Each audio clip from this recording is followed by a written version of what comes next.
Hi friends, she garden YouTube ചാനലിന്റെ പുതിയ വീഡിയോയിലേക്ക് എല്ലാവർക്കും സ്വാഗതം. ഞാൻ ഷീജ ഗുരുവായൂർ. ഇന്നത്തെ നമ്മുടെ വീഡിയോ ഇഞ്ചി കൃഷി ചെയ്യുന്ന രീതിയാണ്. ഞാൻ ഇപ്പോൾ എല്ലാ വർഷവും താഴെയാണ് ഇഞ്ചി നടാറ്. ഈ പ്രാവശ്യം ഞാനതൊന്ന് മാറ്റി പിടിച്ചിരിക്കുകയാണ്. ചാക്കിലാണ് ഞാൻ ഈ പ്രാവശ്യം ഇഞ്ചി നട്ടിരിക്കുന്നത്. കാരണം മണ്ണിൽ നടുമ്പോൾ ഇടയ്ക്കിടയ്ക്ക് പല അസുഖങ്ങളും ഇഞ്ചിക്ക് വരുന്നുണ്ട്. നമ്മൾ ചെയ്യാവുന്ന ജൈവ രീതിയിലുള്ള എല്ലാ ഔഷധങ്ങളും ഇഞ്ചിക്ക് കൊടുക്കുമായിരുന്നു. എന്നാലും ഇഞ്ചി നല്ല വിത്തൊക്കെ നല്ല പോലെ കിട്ടുമെന്നുണ്ടെങ്കിലും മുകൾ ഭാഗം ഇലപ്പുള്ളി രോഗം, ഇല ചീച്ചല്, അങ്ങനത്തെ ഒരുപാട് അസുഖങ്ങൾ ഇഞ്ചിക്ക് ഉണ്ടായി മണ്ണിൽ നട്ടപ്പോൾ. അപ്പൊ അത് ഒന്ന് മാറ്റി നോക്കുകയാണ്. ഞാൻ ചാക്കിലാണ് ഈ പ്രാവശ്യം ഇഞ്ചി നട്ടിരിക്കുന്നത്. ഏകദേശം ഒരു 100 ചാക്കോളം ഇഞ്ചി ഞാൻ നടാൻ പോവുകയാണ്. അപ്പോൾ ആ ഇഞ്ചി നടുന്നതിൻ്റെ ഒരു വീഡിയോ ആണ് കാണാൻ പോകുന്നത്. അപ്പൊ എല്ലാവരും, നമുക്ക് ഈ കോവിഡ് കാലഘട്ടത്തിൽ ഇഞ്ചി ചതച്ചിട്ട് വെള്ളം തിളപ്പിച്ച് കുടിക്കുമായിരുന്നു എല്ലാവരും, അല്ലേ? ഇപ്പൊ കോവിഡ് മാറിയപ്പോൾ അതിനെ കുറിച്ച് യാതൊരു ചിന്ത ആർക്കില്ല.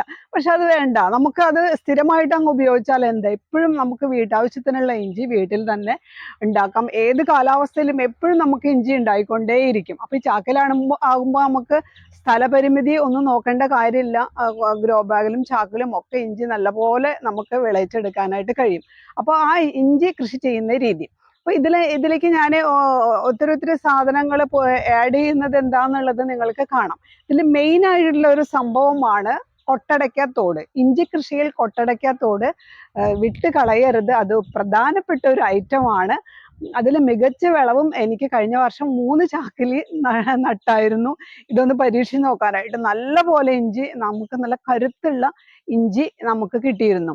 അപ്പൊ ഇനി വീഡിയോയിലോട്ട് പോകാം, അല്ലേ? അപ്പോ നമ്മൾ വീഡിയോയിലോട്ട് കിടക്കുകയാണ്. ചാക്കിൽ ഇഞ്ചി കൃഷി ചെയ്യുന്ന രീതിയാണ് കാണിക്കാൻ പോകുന്നത്. അതിന് ഞാൻ കൊയർപ്പിത്ത് എടുത്തിട്ടുണ്ട് കുറച്ച്. ഇതിനകത്തേക്ക് ഞാൻ മണല്, നല്ല വെയിൽ കൊളിച്ചിട്ടുള്ള മണ്ണാണ് അത് ഇതിലോട്ട് ഇടുന്നുണ്ട്. അത് കഴിഞ്ഞ് പച്ചക്കക്കപ്പൊടിയാണ് ഇത്, കണ്ടല്ലോ. പച്ചക്കക്കപ്പൊടി ഇതിൽ ചേർക്കുന്നുണ്ട്. ഇഞ്ചി എന്തായാലും 9 മാസം 10 മാസം കഴിഞ്ഞിട്ട് ഇഞ്ചി പറിക്കുള്ളൂ. അപ്പൊ ഇത് പതുക്കെ ഈ ചാക്കിലുള്ള മണ്ണിന്റെ pH കറക്റ്റ് ആക്കിക്കൊള്ളും. പച്ചക്കക്കപ്പൊടി ഇട്ടു.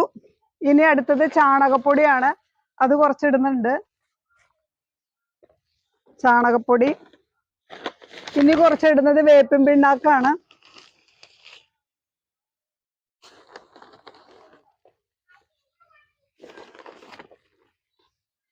വേപ്പിൻ പിണ്ണാക്കിട്ടു. ഇത്രയും കാര്യങ്ങളാണ് നമ്മൾ ഈ പോട്ടി മിക്സ് തയ്യാറാക്കാനായിട്ട് എടുത്തിട്ടുള്ളത്. ഇനി ഇതിനെ നമുക്കൊന്ന് മിക്സ് ചെയ്യാം.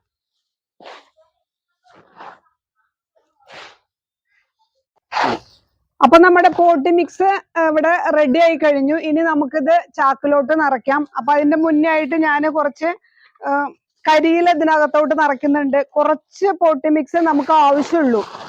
ഇഞ്ചി നല്ല കരുത്തോടു കൂടി വളരാനായിട്ട് കരിയില നല്ല പോലെ ഇട്ട് കൊടുക്കുക. ഒരുപാട് നിറയ്ക്കണ്ട, എന്നാലും ഒരു പകുതി ഭാഗത്തോളം കരിയില നമ്മൾ ഇതില് നല്ല പോലെ അമർത്തി നിറച്ചു കൊടുക്കുക. സിമെന്റ് ചാക്ക് മറിച്ചിട്ട് ആണ് ഞാനിത് ചെയ്യുന്നത്. ഇതിന്റെ അടിയിൽ 2-3 ദ്വാരങ്ങൾ ഇട്ട് വെച്ചിട്ടുണ്ട്.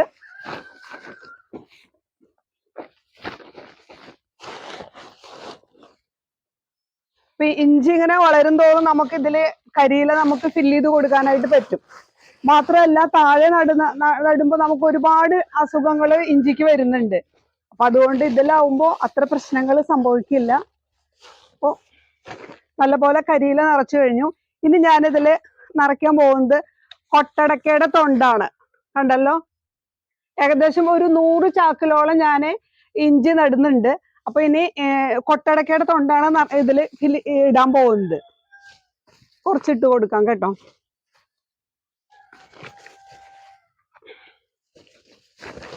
അപ്പൊ ഈ ചാക്കിന്റെ സൈഡിലോട്ടും ഒക്കെ ഇത് കുത്തി നിറയ്ക്കാം.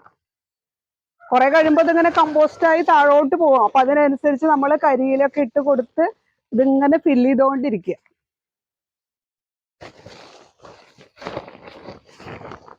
അപ്പൊ നല്ല പോലെ ഇതിൽ നിറച്ച് ഇട്ടു. ഇപ്പൊ കരിയില ഇട്ടു, കൊട്ടടക്കേര തൊണ്ടിട്ടു. ഇനി നമുക്ക് നമ്മുടെ പോട്ടി മിക്സ് ഇതിനകത്തോട്ട് ആഡ് ചെയ്യാം.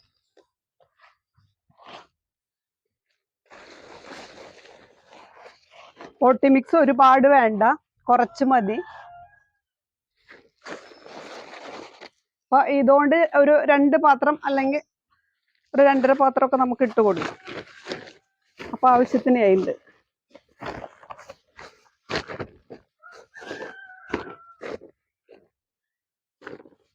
അപ്പൊ പോട്ടി മിക്സ് നിറച്ചു കഴിഞ്ഞു. നമ്മളൊരു ചെറിയൊരു കുഴി പോലെ ചെറുതായിട്ട് നമ്മൾ എടുത്തിട്ടുണ്ട്. അതിനകത്തോട്ട് നമ്മൾ കുറച്ച് വാം ഇട്ട് കൊടുക്കാണ്, മൈക്കോറൈസ. ഇത് ഇഞ്ചിക്ക് പെട്ടെന്ന് വേര് പിടിക്കാനും അതുപോലെ തന്നെ വേര് ചീഞ്ഞു പോകാതിരിക്കാനും നല്ല കരുത്തുള്ള നല്ല വലിയ കടയായി കിട്ടാനും ഇഞ്ചി കിട്ടാനുമാണ് നമ്മൾ ഇത് ചേർത്ത് കൊടുക്കുന്നത്. അപ്പൊ പെട്ടെന്ന് തന്നെ വേര് പിടിക്കും. ഇതൊരു സ്പൂണ് നമ്മൾ ഇതിനകത്തോട്ട് വെതറി കൊടുക്കുന്നുണ്ട്. അതിനുശേഷം നമ്മൾ ഇഞ്ചി, ഞാൻ ജീവാമൃതത്തിൽ ഇട്ട് വെച്ചിരിക്കുകയാണ് ഇഞ്ചി നടാനുള്ള ഇഞ്ചി. അപ്പൊ ജീവാമൃതത്തിൽ ഇട്ട് വെച്ച ഇഞ്ചിയാണ് ഞാൻ എടുക്കുന്നത്. മുള വന്ന് തുടങ്ങി, കണ്ടല്ലോ. ഈ ഇഞ്ചി ഇതിനകത്തോട്ട് ഇതാ ഇങ്ങനെ വെച്ചു കൊടുക്കുകയാണ്.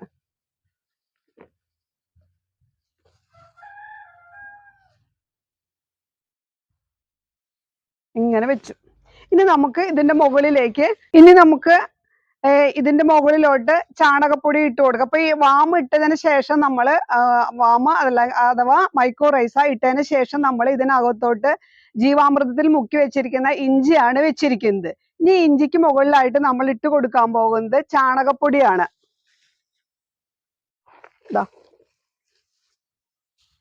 നല്ല പൊടിയായിട്ടുള്ള ചാണകപ്പൊടി ഇതിന്റെ മുകളിലോട്ട് നമ്മൾ ഇട്ട് കൊടുക്കുകയാണ്.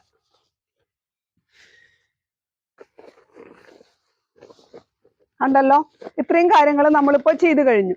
ഇനി ഇതിന്റെ മുകളില് നമ്മൾ ഇനി വീണ്ടും കരിയില ഇടാൻ പോവാണ്.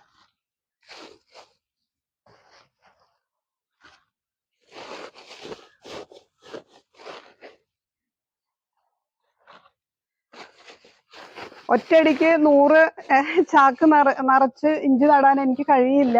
അപ്പൊ എന്റെ സമയത്തിനനുസരിച്ച് ഇങ്ങനെ കുറച്ചായിട്ട് ഞാൻ ഇങ്ങനെ നട്ടുവരികയാണ്. ഇനി എല്ലാം നിരത്തി വെച്ചിട്ടുള്ള വീഡിയോ നമുക്ക് എടുക്കാം. തൽക്കാലം ഇതിപ്പോ പോട്ടി മിക്സ് നിറച്ച് ചാക്കിൽ എങ്ങനെ ഇഞ്ചി നടാം എന്നുള്ള വീഡിയോ ആണ് ഇപ്പൊ ഞാൻ ചെയ്തുകൊണ്ടിരിക്കുന്നത്. ഇത്രയേ ഉള്ളൂ, വളരെ സിമ്പിൾ ആണ്. നല്ല കരുത്തുള്ള നല്ല വലിയ കട ഇഞ്ചി നമുക്ക് ഇതിൽ നിന്ന് പറിച്ചെടുക്കാനായിട്ട് കഴിയും. ഇനി നമ്മൾ ഇതിന്റെ ഇടയിൽ നമ്മൾ ഇതിന്റെ മൈക്രോ ന്യൂട്രിയൻസ് ഒക്കെ എന്തെങ്കിലും സമ്പൂർണ്ണമൊക്കെ സ്പ്രേ ചെയ്ത് കൊടുക്കാം. അതുപോലെ ജീവാമൃതം ഡയലൂട്ട് ചെയ്ത് ഒഴിച്ചു കൊടുക്കാം. ഇത്രയും കാര്യങ്ങൾ ചെയ്താൽ മതി. ഇനി ഇത് താഴ്ന്നു പോകുന്നതിനനുസരിച്ച് നമ്മൾ കരിയില ഇട്ട് ഫില്ല് ചെയ്ത് വരിക. അപ്പോൾ ഞാനിതിനെ പച്ചില ആണ് ഇട്ട് കൊടുക്കുന്നത്. കഴിയുന്നതും പച്ചിലകൾ ഉണ്ടെങ്കിൽ അത് ഇട്ട് കൊടുക്കാനായിട്ട് ശ്രമിക്കുക. അപ്പോൾ ഞാൻ ഈ മാവിൻ്റെ കമ്പ് വീട്ടിൽ നിന്നുള്ള മാവിൻ്റെ ഇലകളാണ് ഇപ്പം എൻ്റെ കൈവശമുള്ളത്. ശീമക്കൊന്നയുടെ ഇല കിട്ടുന്നുണ്ടെങ്കിൽ അത് ചാക്കുകളിൽ നിറച്ചു കൊടുക്കുന്നതായിരിക്കും കൂടുതൽ നല്ലത്. അപ്പോൾ ഇനിയിപ്പോൾ ഇതൊന്നില്ലെങ്കിലും കരിയില തന്നെ ഇട്ട് കൊടുത്താലും മതിയാവും കേട്ടോ. അതല്ലെങ്കിൽ 1 കിലോ വെച്ച് നമ്മൾ തയ്യാറാക്കിയുള്ള പോട്ടിംഗ് മിശ്രിതം ഈ ചാക്കുകളിൽ നിറച്ചു കൊടുക്കാം. അത് നിറച്ചു കൊടുക്കാം. ഇത് ഇപ്പൊ നമ്മൾ ഇലകൾ ഇട്ട് കഴിഞ്ഞാലും ഈ പോട്ടി മിക്സ് തയ്യാറാക്കിയിട്ടുണ്ടെങ്കിൽ കൊടുക്കാം. പിന്നെ ഞാൻ കട്ടിക്കുള്ള ചാണകമാണ് കലക്കിയതാണ് ഞാൻ ഒഴിച്ചു കൊടുക്കുന്നത്. ഈ കരിയില അല്ലെങ്കിൽ പച്ചിലകൾ നമ്മൾ ഇഞ്ചി ചാക്കുകളിൽ നിറച്ചതിന് ശേഷം ഈ ചാണകം നല്ല കട്ടിക്ക് കലക്കി എല്ലാത്തിൻ്റെയും കടക്കിൽ ഒഴിച്ചു കൊടുക്കുക. ഇതിനകത്ത് കുറച്ച് ട്രൈക്കോഡർമ കൂടി മിക്സ് ചെയ്ത് ഒഴിക്കാൻ പറ്റുന്നുണ്ടെങ്കിൽ നല്ലതുണ്ട്. ഇഞ്ചി കൃഷിയുടെ വീഡിയോ എല്ലാവർക്കും ഇഷ്ടമായല്ലോ. എല്ലാവരും വേഗം തന്നെ വീട്ടില് ഇഞ്ചി നടണം.